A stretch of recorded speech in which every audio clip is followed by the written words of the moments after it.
Hello, it's Ren Presents time. I'm your host, Ren, and today we continue with the Hazards of the Old Ones, Part 1, Chapter 7, The House of Xandarr. In our last episode, we met the amazing Captain Davage as he was conducting fleet business to the south with his first officer, Lieutenant Kylos. The business, as it turned out, was Lord Milos of Probert, the fleet's chief engineer, wanted him to pick out a new Triumph-class starship and subsequently pay for its completion. That's a normal thing in the league. They have to find money wherever they can. It's not a government-run operation. The people aren't taxed, and their taxation does not fund the fleet. The fleet is paid for by wealthy lords and ladies, and off the backs of their enemies, the Zaffins, through privateering. Our good friend in the second series, Lord Stenstrom of Belmont, South Tyrol, is a privateer, and he has a monthly quota of how much goods, raw materials, and other such items that he is to extract from the Zaffins. Captain Davage is generally well liked. I've had a few negative comments about him. One person in particular thought he was just awful. The person liked all the world building in book 1, which is a good compliment. Or they thought Captain Davage was just a power trip, a testosterone-filled fantasy on my part, where he's just incredibly good looking, everybody loves him, he's super powerful with his machismo, and all those toxic things that people tend to ascribe to that nowadays. And I would ask this person, what would be more to your liking? You want a non-good-looking guy full of self-doubt and angst, simpering his way apologetically through life, begging for forgiveness for every person he happens to pass along the street, and seeking validation for his mediocre existence? Well, I'm sorry, that's a pathetic character. This is a science fiction fantasy. No one wants to see a simpering wimp as the main character. Maybe some do, but most people don't. This is not a power trip. Captain Davage is not that kind of action hero. He's not there guns blazing, plunging into danger. He is a fleet captain doing his job. He's a family man. He is a humble man, despite all the things he can do. So, sorry, seek a wimp elsewhere.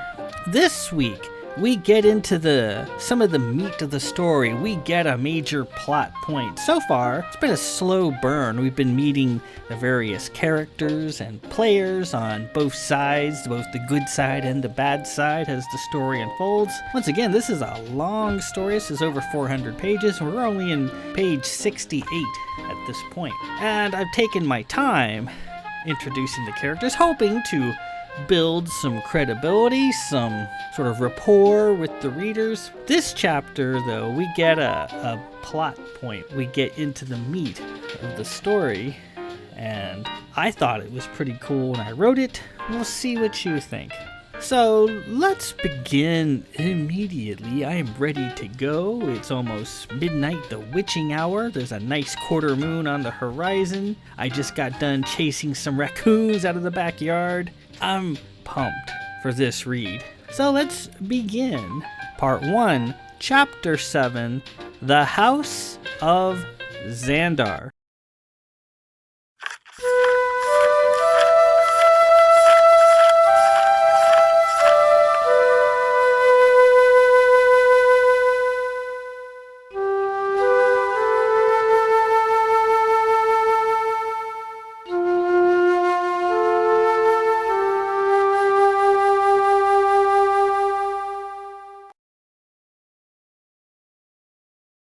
After their meeting with Probert on the warm, sunny platform, Davage and Kylos went into the massive fleet complex and were stuck in meetings for several more hours. Dry ones at that. fleet concerns, logistical and supply distribution matters, and so forth. It was material to bore the life out of a person. Every so often, Davage glanced out the window.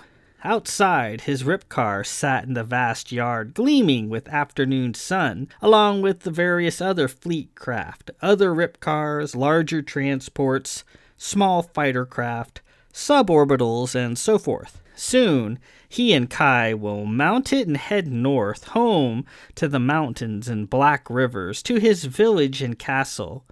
To Sig. He couldn't wait to see her. He wished he could bring her to these functions. She couldn't attend the meetings, of course, but she could go and do her own thing and then meet up with him later. But his castle needed its countess. Even a part-time resident was better than none at all. There were guests and arrivals to attend, and Sig did a great job.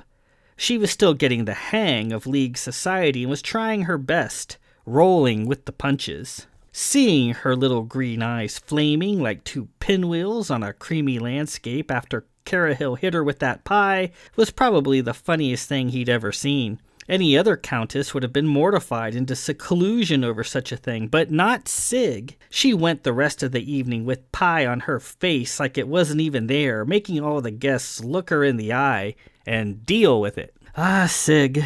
She will, no doubt, have discovered some new, obscure part of the castle. Take him there, and filthy, crouching in the dark, they will make love. Sig was enraptured with his old castle and loved to explore it, finding things that even he didn't know were there. How he adored his countess. A little while later, as the afternoon dragged on, an orderly entered the room and approached Davage. Leaning down, the orderly said he had a message from the League office, marked red for urgent. Excusing himself and thankful for a moment to stretch his legs, Davage left the room and walked down the busy marble-cased hallway. Eventually, he found a quiet, discreet terminal near the central cupola and sat down to take the message. He was certainly in no hurry to return to the meeting. As he waited for the terminal to connect, he noticed a slip of paper sitting next to the screen. Lord Blanchford was written in fine, flowing hand across the center. Odd. He reached out and folded the paper. It read in a stilted script, "Your countess is in danger. M."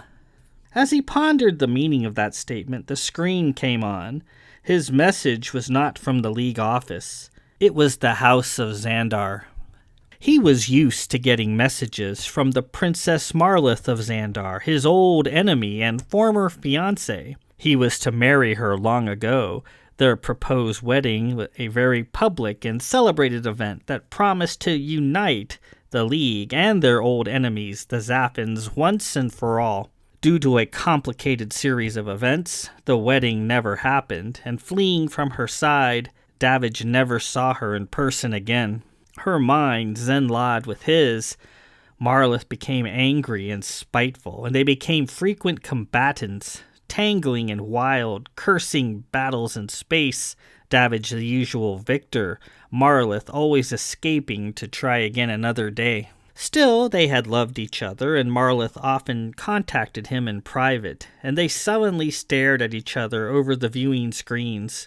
Davage loved her for 80 long years, until Sig came from out of nowhere and stole his wounded heart. His Zen-La passed from Marlith to Sig, and Marlith didn't take it well.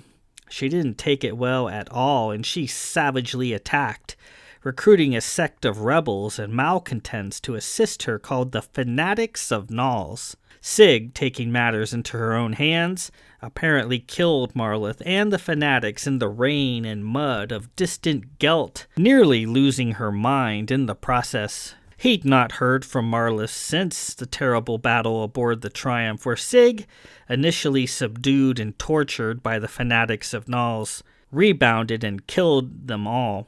Princess Marlith was apparently lost, killed right along with the Fanatics, impaled on a Shadowtech stake, his cagey foe finally silenced, it seemed.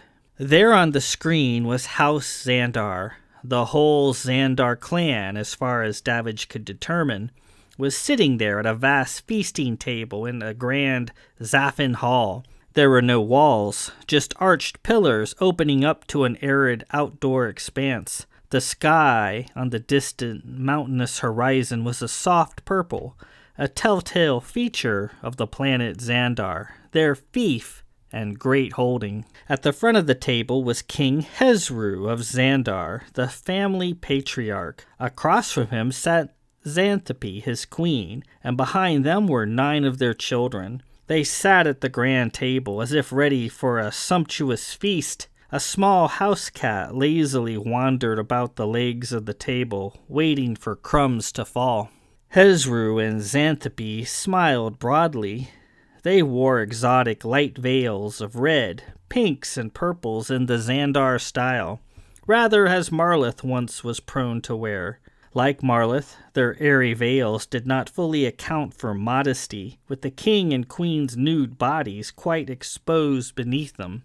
The Xandarr children appeared to be a bit more covered up than their parents, as they wore vests of slightly heavier cloth. The Xandarr children all sat there, princes and princesses, expressions blank, their necks craned to their right to look into the monitor. Each had a head of blue hair that was more garish in shade than the next, like 11 cones of cotton candy sitting on veiled sticks. Davage's hair was blue as well, but was a much darker, more provincial blue, almost black. The Xandarr's hair was a very icy blue in comparison. "Captain Davage," Xandarr said in a booming, joyous voice, "felicitations." Xandarr paused and seemed puzzled. "Hello? Hello, Captain? Are you there? Zaffin's beard, have I properly operated this contraption?" Xandarr got up and approached the screen, his large, soft girth utterly filling it, open-mouthed and many-chinned. He seemed puzzled. Yes, I know," he said to someone off-screen, "but I see 3 of him, 3 captains." Xandarr backed up a step, and a technician's small quizzical face slid into the screen from the left. He reached and fiddled with some unseen controls. "The channel is open and secure, my king," the tech said, sliding back out of the picture. Davage had not seen Xandarr in 80 years, since the wedding. He thought, given his famously contentious relationship with his daughter, that the rich Zaffin king should be a bit angrier, but no, he smiled a jolly smile, as did his pretty veiled wife. The Xandarr children beyond continued to stare at the screen, eyes blank and unblinking. "King Xandarr, well met," Davage said after a moment. "I must say this is a surprise." Queen Xanthippe stood and bowed. Again, nothing left for Davage to wonder about under her thin purple veils. Marlith clearly inherited her mother's great beauty and ample physique. "Ah, Captain, there you are. My sir, you are as handsome as ever. A great pity our 2 great houses could not have been wed in years past." "Yes, a pity." "Oh," Xandarr said again, "let's not wallow in trivialities that are forgotten, shall we? Let us be frank and to the point. We have both profited greatly from your animosity with my daughter." "Profited? King Xandarr, I profited in no way that I can think of. I suffered, and my heart bled until the coming of my countess. I loved your daughter." "She was greatly wounded by that, Captain," Xanthippe said. "She truly loved you, sir. The black hat who stole your heart broke hers, drove her into a final madness at last." "Oh, please let us discontinue this sadness fest," Xandarr said. "And to your previous point, Captain, I should argue that you greatly profited from your dealings with my daughter. What about your notoriety, your fame? Yours is a common name in Zaffin society.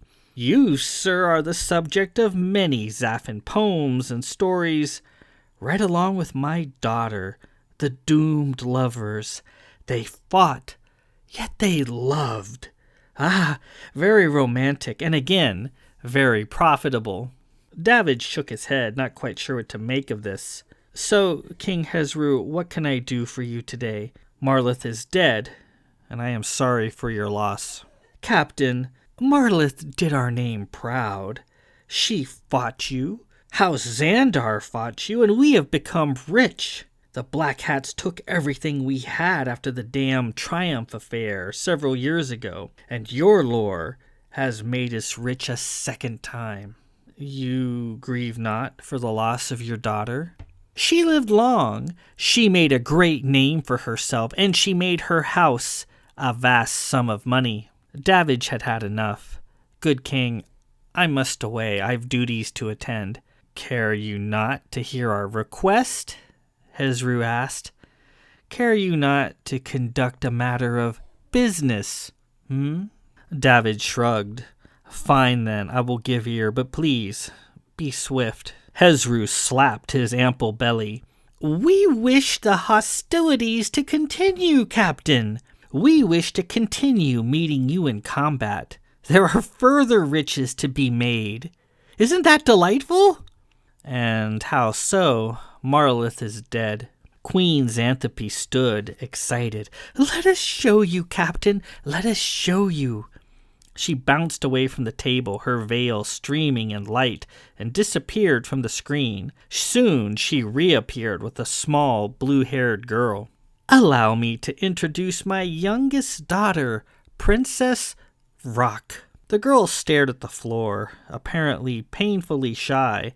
Like Marlith, she had bright blue hair, though her hair was cut quite short in the back, with long, straight bangs that hung down over her face in the front. Unlike Marlith, who was almost as tall as Davage and was as fit as a championship athlete, the girl standing in the screen was smallish and skinny. Unlike the rest of her family, she was quite heavily garbed. She wore a violet flight suit, boots, and a black jacket emblazoned with the Xandarr motif, a rampant griffin. A gun belt was strapped at her waist. A large Mazin-style energy pistol was holstered to her right, and a finely wrought silver hilt hung in place at her left in a Xandarr saddle. It looked to Davage to be the Baron, the Los Capricos weapon of House Xandarr. Davage had to take a moment. It was odd to see a daughter of Xandarr so covered up, jacketed, shoed, and armed. She wore a pair of boots. Not in 80 years did he recall ever seeing Marlith wearing a pair of boots. And a gun. All she ever had was her knife, Moonglow, though she was never without it. This girl didn't seem at all like a Xandarr. Hezru beamed with happiness. We wish you to continue your battles with Rock. Davage was shocked. I will do no such thing. Why not? I will not fight a person whom I have no quarrel, especially an innocent girl. The girl, Princess Rock, stood there gazing at the floor, blue bangs over her face. You will find, Captain, that our little Rock, though she might appear shy and innocent, is in fact a mighty fighter. She is our 11th daughter, a worthless addition to our household. The 11th daughter is very unlucky, Captain, Queen Xanthopy added happily. We had planned to sell her into prostitution for want of anything better to do with her. She spoke as if the notion of selling her own daughter into prostitution wasn't any big deal. She was a poor, coinless prostitute, too homely, too boned skinny, Hezru said. So, as a last resort, I was going to sell her flesh to the Bergen meat market so that we could at least make a bit of money off her. But then I had a stroke of genius, Captain. Pure genius. It occurred to me that should anything happen to Marlith, should she be killed or captured, House Xandarr would require a suitable replacement for her, someone who could step right in and fill her shoes. And so here she is. What say you? Hezru blinked with pride. Rock lifted a hand and absently rubbed her nose. Davage was shocked and disgusted. I say be off. I am truly at a loss, King. You speak of your daughter as worthless, a prostitute, a carcass swinging from a Bergen hook. Again, the 11th daughter, very unlucky. There are many 11th daughters out there, King, and none of them, including your daughter, are worthless or unlucky. And now, merely to line your pockets, you wish to send her to her possible death in space? You will find that she is a worthy opponent, possibly a better one than even Marlith. She has trained since her early youth to engage you in battle. She has studied you, absorbed you, learned your every move. She is a superior ship's captain, and like you, is a fine pilot in her own right. Also, she has mastered the Baron lore, the Los Capricos weapon of our line, making her a deadly swordsman. Marlith never bothered with the Baron. You will not be disappointed. Your Karg against our Baron. Which will triumph, I wonder? As I said, I will not fight this girl. Slowly in the screen, Vrock lifted her eyes and stared at Davage for the first time through the curtain of her blue bangs. She was plain and forgettable in face, unlike her sister who had been a true beauty. She did, however, share Marlith's eyes. Vrock's eyes were long, thin, and a little sleepy in appearance. They were also deep, deep blue. I wish to fight you, she said in a soft voice. Wish to make a name for myself, to prove my worth. I'll make you look at me, acknowledge me. You've nothing to prove, not to me or anyone else for that matter. We will not fight, child. I will not fight you. Then you will die. Hezru stood up and joined Vrock near the screen. You will meet her, Captain, whether you wish it or not. There is too much money at stake and too many poems yet to be sung. I will ask again. Will you continue the game, Captain? Will you fight little Vrock here? I will not. Hezru rubbed his chubby chin for a moment. Are you struggling with this because you consider Vrock an innocent?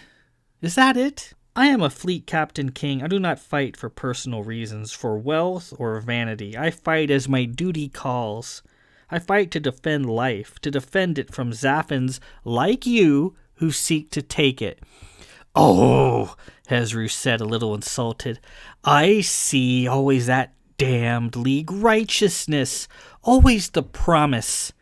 Can you say, truly say, that you didn't enjoy fighting Marlith all those years? Was she really so skilled that she could have escaped your grasp time and time again? Or did you let her go? Did you take it easy on her so that you could meet her at odds yet another day? One canister is all it should have taken, and that fatal shot never came, not in 80 years. Your wife, it seems, had to do the dirty work for you. Davage thought a moment. Possibly. Maybe. He had loved Marlith, and yes, he did enjoy the game, the joust. Seeing that beautiful face on the 3D cone covered in war paint, knife in hand, and blood simple carved onto the wall behind her. Fighting Marlith was exhilarating. He felt ashamed.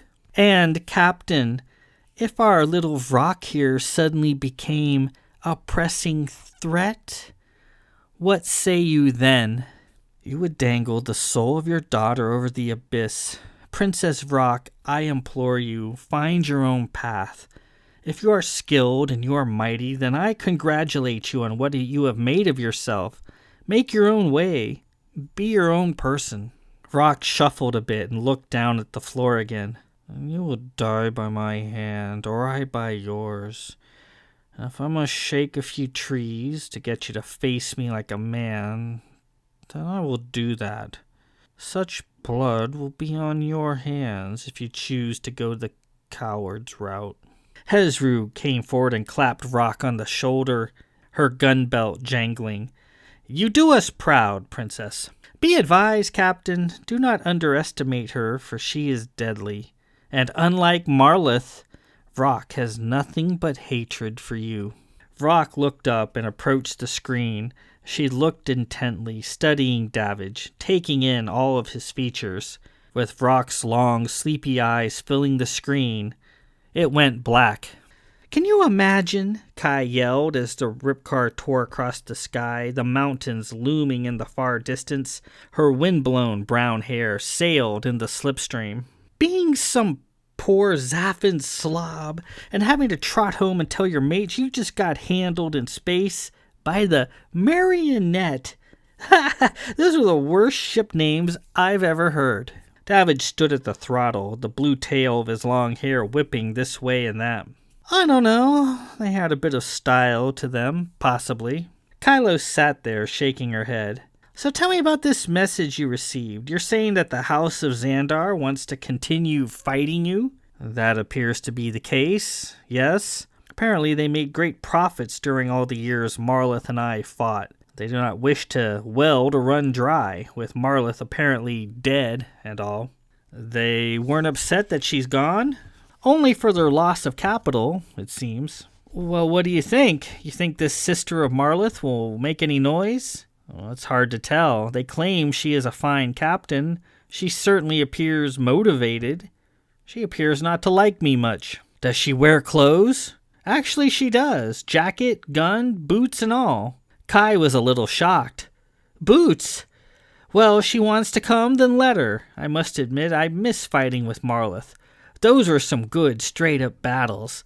And you won't have to worry about her attacking Sig out of jealousy this time, since she appears to want nothing more than your bloody head on a stick. Thanks, Kai. In the distance was a fast-approaching line of steep mountains.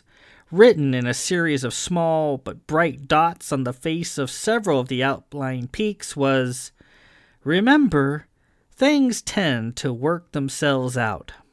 Davage leaned down to look at the message further as they passed over it.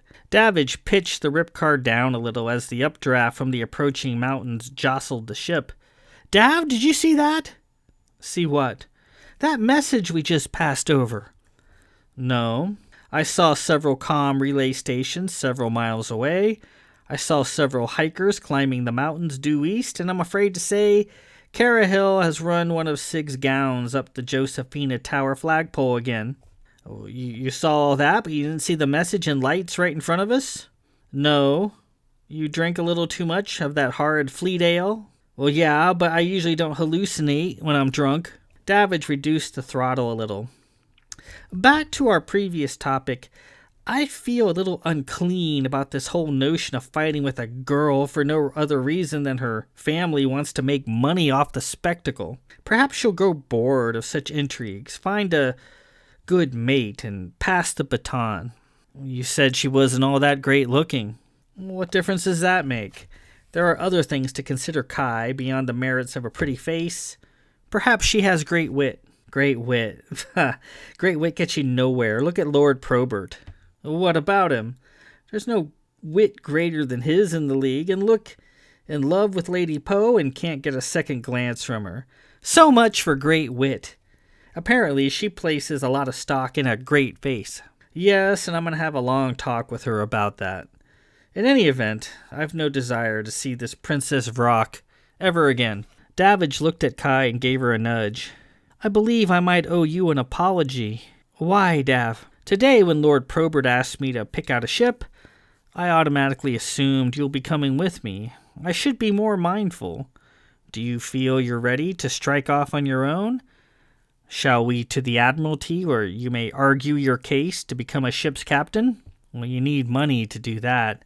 Well, indeed, you've got the Blanchard fortune at your service. Kylos beamed. Well, you're trying to get rid of me, Dav? No, I'm not ready yet. I've still a lot to learn from you. Maybe one day. But not today. Thanks for asking, though. The mountains loomed ahead. Davage kicked the thrusters, and the Ripcar surged forward. Through the mountains, Kai, or over them? Over them, please. My stomach. Davage smiled. Through them it is, and he plunged the Ripcar into the mountain passes, hauling the craft this way and that, Kai hanging on for dear life. And with that, we conclude Chapter 7, The House of Xandarr. So a couple things came out in that. We met the House of Xandarr, and as I previously said, in the Book 1, Davage's fiancée, or ex-fiancée, was Princess Marlith of the House of Xandarr.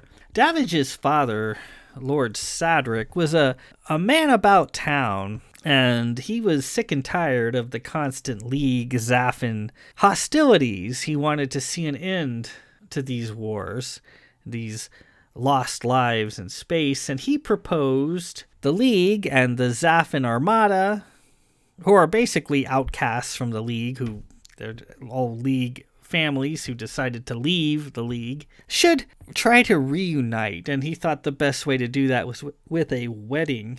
And the Zaffins sort of took to the idea, and they elected Princess Marlith to be the Zaffin royalty to head up the Zaffin end. And there were several League suitors who came to the front, and Captain Davage was one of them, and eventually Marlith picked Captain Davage. And so they were going to be wed, and it was hoped that this wedding would end the League Zaffin war once and for all. But one thing led to another, and Lady Hathaline, who was Davage's friend and who was in love with Davage, was pretty incensed seeing that he was being led off to marry some trollop from Xandarr, and there was an intense rivalry between Lady Hathaline and Princess Marlith. And Marlith was a typical Zaffin princess, was pretty loud and pretty arrogant. It quite enjoyed rubbing it in to Lady Hathaline when she found out how badly Hath was affected by all this. Hathaline knew that Captain Davage's sister, Lady Pardock, who has the gift of stare. The stare is you can look at someone and know everything about them. And Pardock was going to stare Princess Marlith just to make sure that Davage wasn't being sent down a bad path. And Hathaline used a very little-known gift known as the Cloud, where it can take your being, your makeup, your personality, and distort it in predictable ways. So Hathaline used the Cloud on Princess Marlith, and when Lady Pardock stared her, she saw Marlith as this megalomaniac who would lead her brother to ruin. And maybe she would have done something like that, but Marlith wasn't quite as evil as Hath's Cloud made her look, and Lady Pardock was appalled, and she was not going to allow her brother to be sacrificed in such a manner for a political wedding. And when the time came, this ceremonies, there's the baton. It's a gold jewel-encrusted baton, and it starts at the end of a line. All the spectators or the guests who come to the wedding, they line up, and they are handed the baton, and then they hold it for a moment, then pass it to the next person. And when the baton makes its way all the way up to the front, the officiating priest holds the baton up, and then the groom and the bride touch it together, and then they are wed. That's the baton ceremony in Vith weddings. Well, when Pardock got hold of the baton, instead of passing it forward, she threw it to the ground, and that ended the wedding right there and then. So no wedding.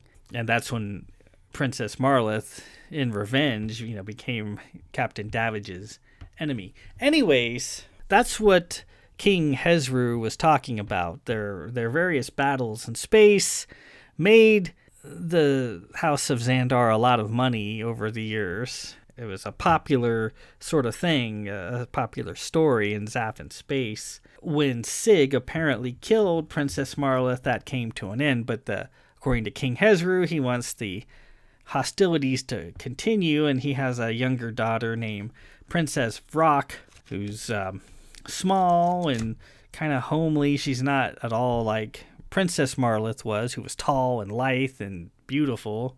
Much smaller, more kind of plain or mannish looking girl with a bad haircut, who has been apparently trained to be a swordsman and a ship captain. And they want Captain Davage to continue the hostilities with Princess Vrock.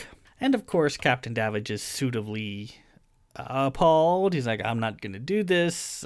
I'm not going to take on an innocent girl just to line your pockets. And they said, well, you're not going to have a choice. So whatever that means, we have now met Princess Vrock, the sister of Princess Marlowe. And they mentioned the 11th daughter, and that's a reoccurring theme in this book. In Zaffin space, the 11th daughter is considered an unlucky child, and usually they have a pretty hard life. They're treated badly by their families. Like the Xandarrs tried to sell her into prostitution, and then they sold her to a meat market to be eaten. And then they thought, well, she might have worth as a backup in case something happens to Marlith. And that's a fixture of Xandarr culture, is the 11th daughter. And we see there's another 11th daughter rolling around in this story, and we'll see who it is later on. But so we've met Princess Vrock, who appears to be an antagonist that will be appearing in later pages. We also mention a few things that, once again, this is book 2, and I was still adding concepts that I never used again. And the Zen Law is one of them. It's sort of like a mental connection between two people who love each other. And it's supposed to be a ceremony in Vif's society where once you commit yourself to someone, they become your Zen Law. It's like you can see their dreams, and you can see what they're doing. It's sort of like having a webcam into their soul. You can see all sorts of stuff. And Princess Marlith became Captain Davage's Zen Law. Eventually, though, she was replaced by Sig, and Sig became his Zen Law. I never really talk about that much after this book at all. Never really see that particular feature again. Again, that's just a topic, a concept I introduced in the first 2 books, and you never really see it again. It just didn't hold my interest. I just moved on to other things. But that's what that was. Anywho, next week we continue with part 1, chapter 8, The Naked Countess. So we return to Sig, who's grappling with the sister's time lock as she struggles to get into the chapel and see what the hell the sisters are wanting there. And next week we will find out. Until then, this is Ren Presents. I am your host, Ren. Peace out.